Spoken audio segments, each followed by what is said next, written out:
Thank you for tuning into another episode of Breaking the Silence with Arthur, Nick, and Nicole, where you can unleash your inner voice. So today's guest is Davon Moultrie.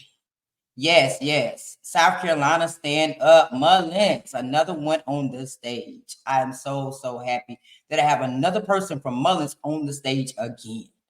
She is a photographer and soon to be a nonprofit owner, born and raised in New York City. She moved to South Carolina in the early 80s. She has three children. Photography has always been her passion. So whenever she went to family functions, she was the one with the camera in her hand. Because of her passion for photography, she decided to take it to another level. She specializes in headshots, family photos, and events. Her biggest passion is to start an orphanage in Ghana. Oh man, that is so amazing. I really think that's amazing. I hope she does that. After visiting Ghana, she saw that the struggles there they face, and she wanted to make her vision come to life. She desires to change the lives of children there and teach them how to be photographers. So, after the countdown, please welcome this amazing woman to the stage.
Hello. How you doing today? I'm doing fine. How are you? I'm fine. Thank you so much for being a guest on Breaking the Silence. I really do appreciate it. Oh, no problem. Thank you for having me on. My pleasure. So tell me, how did you and the camera meet?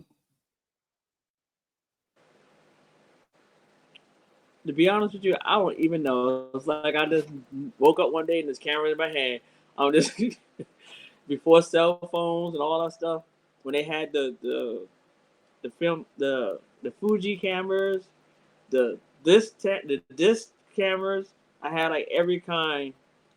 Whenever, like I said, whenever there was something going on in the family, I was the one with the camera. I had like full bags full of pictures that were taken over the years before they became digital. So I was like, so it's the Wow. one. Wow, so you were taking So it's the pictures when one. they had the disposable cameras out. Yes, yes.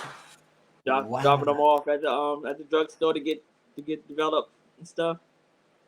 Yes, I was I was That's I was always awesome. there, and everybody would tell me, "You got an eye. You have an eye." I was like, "Oh, okay." I just like taking pictures of people, Wow. and it just So went from there. what do you so what is your personal goal for your for photography in the future? In the future, I want to be strictly a corporate headshot photographer. I want to go to the big companies and do those headshots for the employees. Those shots, the pictures you see on the walls when you go inside different companies.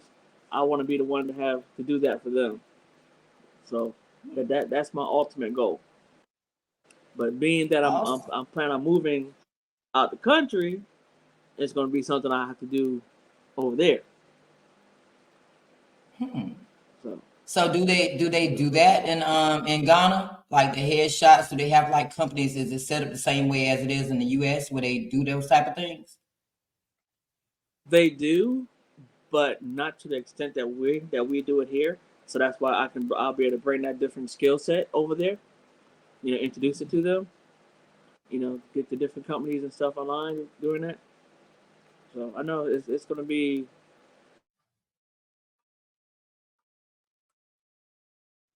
stressful.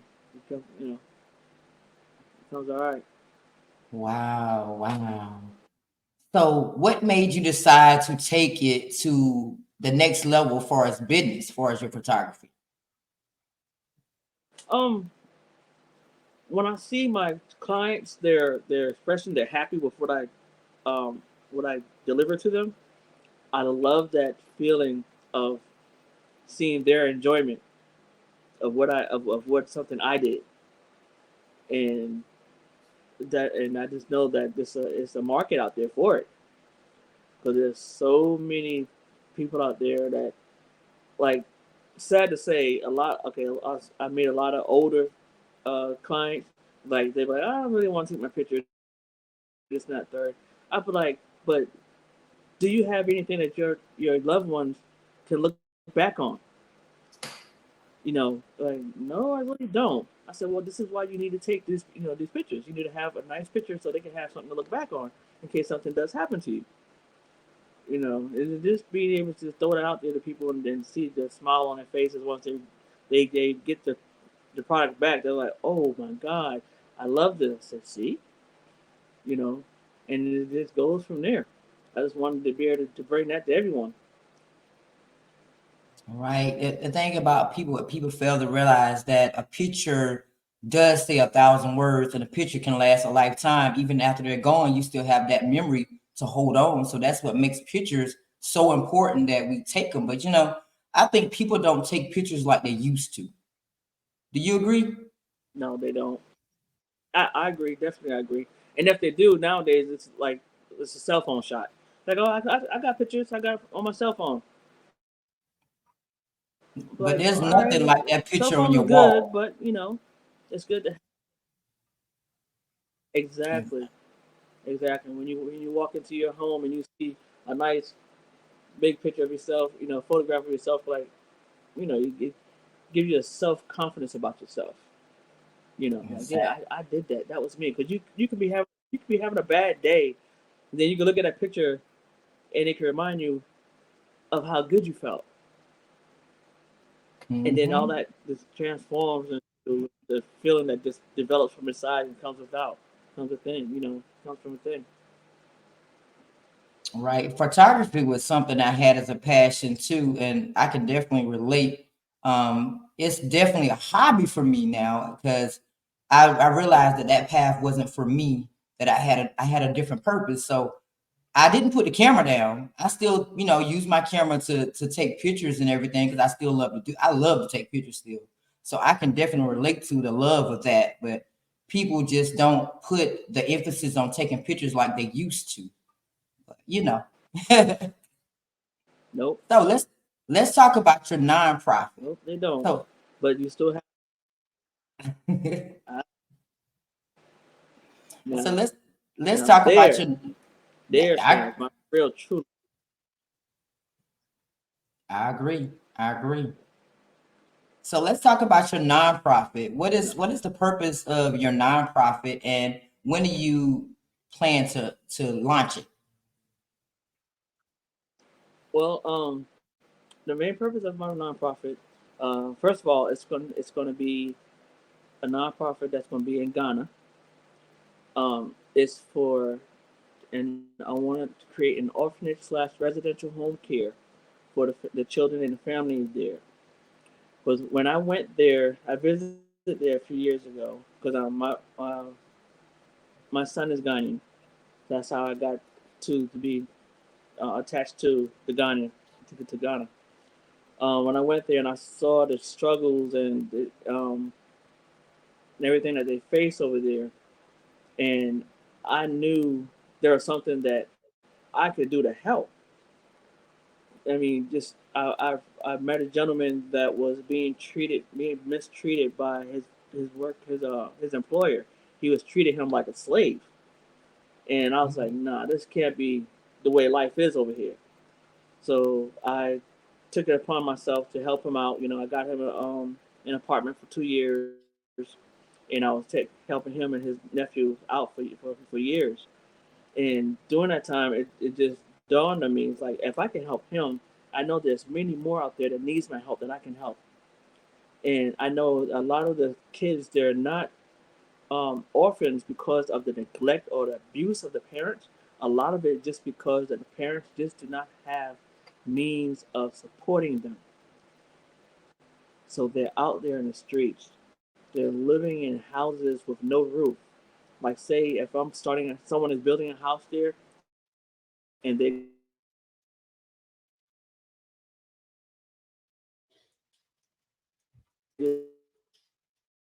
just have the shell. They're staying in that shell until the owner comes, and I know that I can do something to help that situation. Get the kids off the street. Get the parents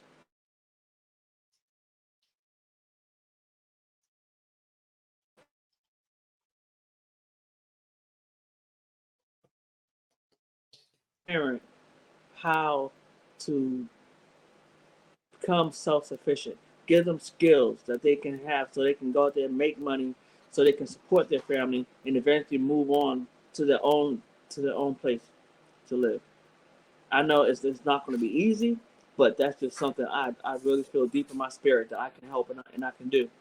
And I have farms over there. I bought two farms over there already. And what I do here now with Pick 42 Foundation, I'm getting a plug. Pick 42 Foundation, yes, where we give out food to the community. I want to do that same thing there. I want to be able to support the community itself and help the economic development of the farmers there by buying from those farmers and having food bags and giving out to the community. I want to do that. So I said I already bought. I have two farms over there, so I'm starting that part already, and hopefully um, I will have my nonprofit started by I'll say September, because I plan on moving to Ghana hopefully in September. If God willing, everything goes right. That's my goal, so I can get things started. Because I can stay over here and talk about what I want to do all day, all night. But if I don't get over there and get on the ground, get it running, it's not going to happen. Agree. I agree. The first thing to do when you're doing anything is to just start. Yes, That's it. I'm proud of you. I didn't know it was moving that fast. You're gonna be gone in September. yes. Hopefully, that God willing, that's what I'm trying to do. That's what I'm But trying to do. you making steps though. You're taking steps. So that means that hey, if that's your purpose, you gotta live in it. Yep. And I'm my son, excited. my baby boy, he's excited because he wants to be a content creator. So, being the fact that he speaks both language fluently, he wants to use that as as his content. Being an American from here over going over there, and how it is for a teenager to grow, a American teenager to be raised in Ghana. That's what he wants to do. So I'm all behind him 100% on that, because it's like my purpose is giving him a purpose, Mm, and I'm that's very very awesome. excited about that. Man, I am. I'm really proud of you, and I pray that I want to know about that success. That is awesome. I didn't know that Ghana had all that going on. Where it's so much going on over there Oh, that it they're is. poor and they're struggling. Yeah, you have is I mean you have your good parts of Ghana, but then you have those parts that nobody knows about. They don't really talk about too much anymore. Like because over Mm, there they turn the lights off just because for like days at a time sometimes. And if you don't have a generator to help manage your lights, your food will go to waste. And they work hard as they can to get the little bit of food that they do have, and for that to just go to waste because they want to turn the lights off. You know, so there's so much things that can be that needs to be done over there. that is so sad. That is so sad. I really hope that you can get over there and help them out. And the next question I was going to ask you was what what was your vision and why did you choose Ghana? But now you answered that in a nutshell of why you chose it. So awesome. So tell me what are your favorite events to host and like what sessions you will always remember in photography? I repeat that question. I didn't hear. What are your favorite events to host, and what session you will always remember? Uh, my favorite event to host. I like birthday parties. Surprise birthday parties. I love doing those. It's just the initial expression on their face when they walk in the door, and the tears of joy and excitement, and I get to catch all that on film. I get to catch that moment. I love that right there. And one I don't have like a one favorite session because they're all special in their own individual way. You know, and I just love putting smile on people's faces when they get the product back and they text me like, oh my god, I love these pictures. Like, oh, I didn't know such and such was there. Like, yeah, because I work the crowd. I try to get everybody that comes in so they can know this person did come to celebrate you. This person was here. That's why Wow, yeah, you do. You work the I crowd though. love You make sure you get all of them.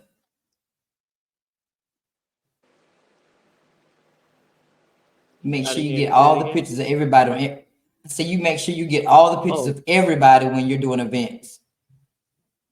oh yeah. I have over like 300-400 pictures going back to the client when I'm done.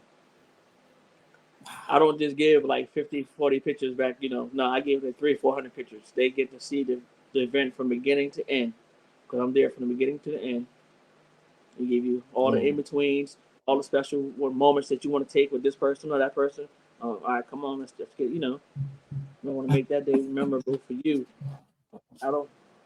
My son told me the other day, he said, "Mom, you need to do something with your finger, man. You shooting too much." I just, I was like, Oh I just love to man, catch everything. 300-400 pictures. That's a lot.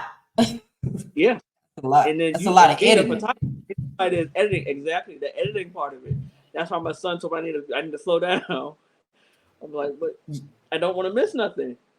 You never know what particular moment or what particular person is real important to that person. You right. You right. But ooh, the work you Right. got to put in though. Exactly. But that's what a lot of people don't understand about when you hire a photographer. You think they just shooting pictures of that, boom, bam, that's it. Nah, you gotta look at those pictures. You gotta make sure it's real. It's a lot of work behind the scenes. It really is, and that's the reason why the, A lot the of the work behind the pricing scenes. for It's more photographers than just is a day. right, and the pricing is the way it is because it is a lot of work put into it. Exactly, exactly. And I try not to hurt nobody's pocket, but at the same time, I gotta eat. So that's Gotta what I eat. do. I gotta do what I do. So, what is some business information started out that you wish someone would have gave you some business advice somebody would have given you on this journey as a photographer? Uh, business wise, know your worth. Know your worth, because a lot of times when you're starting off, you want to do things for like little or nothing, but at the same time, you don't realize that's really hurting you because they see that little or nothing price as a little or nothing type work, but you're giving more work than what they really realize. So know your worth. You know, I understand you do things for friends and family sometimes, but sometimes those are the main ones that's gonna hurt you by not knowing your worth. No, Yes. took the time out. Told me that, and and with a photographer, you have to be, uh, you have to know customer service. You have to know how to talk to your clients. You have to know how to get to where they what they're trying to get to. Sometimes they may not know exactly what they want out of a session, but it's your job to know that for them. Check, learn to feel, your client, or what they need or what they want, because they may need something they don't even know they need. So Mhm. it's up to you to bring that to them, bring that to their attention. I agree. I Oh, agree there's completely. another thing. There's another thing I forgot to mention that I'm also doing in Ghana. I'm starting a tourism and travel company over there. So when they come over there, my goal is to seek out Americans when they come to Ghana, and I have a friend over there already, and he's going to be the tour guide of showing them around Accra and Tema and different museums and Cape Coast and things like that. So it's my, so that I'll be doing a company like that as well, a tourism and tour company on that end of the aspect. Because it's not Wow. with the because with the nonprofit and stuff, it's not a moneymaker, but it's something that So I got to have a means of making money besides my photography, and I'm adding my photography business into the tourism company, because a lot of tourists, they want to take pictures at different locations, but Mhm. they don't know how to take the nice pictures at the locations. So I'll have set Mhm. up, where I can take that nice, beautiful picture you always wanted, that you always see other people taking on I can see it on postcards and stuff. I'll give you that. I have that option to do that as well. So there's a lot of things up my sleeve that I have planned. Wow, like you, but at the same time, I can hear the passion in your voice. Though I can hear that this is something you really want to do, and you're living it. And when you start talking like that, that means you're living in your purpose. That's like every time I get behind this mic, Mm-hmm. I'm living in my purpose. So it's something that you love doing. You're gonna enjoy that. Yeah, but I've always loved helping people. I used to be a firefighter EMT for over 10 years, so I've always been in the helping people. It's what I do. You know, I don't Hmm. know if it's because I didn't receive some help, whatever, growing up myself. You know how it is. You turn your life, the way you've lived, into something positive. So I don't want other people to struggle the way I struggled. I don't want other people to hurt or go without. So if I'm at a point where I can help in any kind of way, that's what I'm gonna do. I agree. That might have a factor in the people that have that heart that wants to help. That you when you experience when people don't help you, you're more giving than most because you know how it Mm, feels to be in that person's shoes. So right. you will give all you have to help that person because you know the feeling, and that's not a good feeling. It's really not. Exactly. You don't want no one else to experience that if you can help it. No, you do not. So Nope. tell me, how can people book you to take pictures? But book me. You can reach me at 843-324-7816. I'm on Facebook, Davon Moultrie, or you can also get me at Queen D Photography on Facebook. Hit me up on any one of those um, platforms. I'll be So we right there have for you. We can So we have Facebook and we have, you said Queen Bee Photography on Facebook as well. Queen Queen D Queen Photography. D. Okay, Yes, so Queen D Photography on Facebook and then Davon Moultrie on Facebook. They can book you. So my final question for yes. you today, which you probably already answered it, is what's next for you? What's next for me is what's next for the what next for me. I can put it like this. It's going to be what's next for the community of Tema and Ghana. That's my focus. The community there, to go there, help them, get those kids off the street, get them in the housing, get them in school. Because even though because over there you have to pay for school. School is not free over there. As poor as that country is, you have to pay for school. Yes. So a lot of kids don't go to school because they can't afford to go. That's so So sad. with my exactly, it's crazy. It's crazy. So with my orphanage slash residential home care, that's going to change, and that's what's next for me. And everything else will fall in place.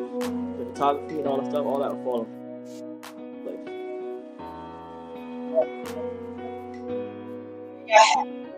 Miss Davon Moultrie. She is top of the line photographer out of Mullen, South Carolina. You can follow her journey for Ghana. I'm hoping she's going to post things about Ghana on her Facebook page. I am. Davon Moultrie. And she also has Queen D Photography on Facebook as well, where you can book her. She takes some amazing pictures. I'm in a couple of those pictures, those 300, 400 pictures that she's taken before. So I'm in some of those, and my mom is in some of those. She takes some great pictures. She's also my church member, my other Baptist church. So yeah, we know each other. So y'all have to support her on her journey. Please follow her journey, because that's going to be an amazing journey in Ghana. I pray that she has nothing but success over her life there, because that's awesome that she's going there to help those children. And of course, and hopefully it will turn things around for them. So thank you, Divine, for coming on and Breaking the Silence and being a part of Breaking the Silence. I really do appreciate it. And thank you everyone out. And thank you everyone else out there for tuning into another epic episode of Breaking the Silence. I'm excited about the things that she's doing in her life, and I pray everyone supports her on this journey so we can all go to the top. We can all win. We can't do this by ourselves, y'all. We got to do it together. That's the only way we're going to get there. So please like, share, and subscribe to the Breaking the Silence channel on YouTube and all platforms for snippets, new episodes, and more. Today, we have Mr. Mark Kemp coming on the stage at 5 o'clock.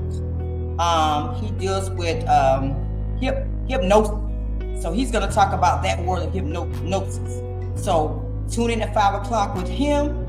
And then at 6:30, Brittany Applewhite. That's family from another one from Mullins, South Carolina. We have a lot of great people in Mullins, South Carolina. I'm trying to tell you, that's my hometown. I'm going to always rep it. So she's going to be on the stage at 6:30 p.m. to talk about her journey as an entrepreneur, comedian, a jack of all trades. So please make sure you tune in. And now after I do all of that, we're going to get on the stage again at 8 p.m. for an intense debate at 8:30 p.m. I'm talking about, should a boyfriend receive husband treatment? So got a lot going on today. So y'all tune in today, later on, for the next episodes, and tune in again to Break the Silence with Nick and Nicole.